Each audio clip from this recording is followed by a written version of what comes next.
તો મિત્રો આ કુંડીએ વીવો છું અને આ કોરાજન છે અને આ છે પોલીગ્રો, બરોબર છે. આ બે આપણે 15 લીટર પંપમાં નાખવાની છે. એ તમે નજરમાં લાઈવ તમને બતાવું.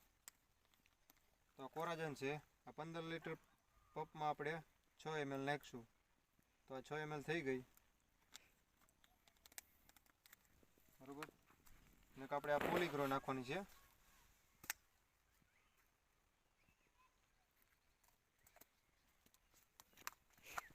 એક જો આ પોલીગ્રોનો ટીકડો છે, બરોબર છે, જોઈ લો મિત્રો. અને આ કોરાજન છે. આને આપણે અત્યારે હમણાં પાણીમાં પલાળવા નાખી દેવું. તો પાણીમાં પલાળવા નાખીશું એટલે આ રીતે થાય. જો દેખાય તમને લાલ પાણી, સોરી કાળું પાણી થઈ જાય. તો મિત્રો પંપ આખો ભરાઈ ગયો છે અને બે દવા આપણે નાખી દીધી. તો હાલો ખેતરમાં તમને કેવી રીતે છાંટવું એ તમને વિઝિટ કરાવ.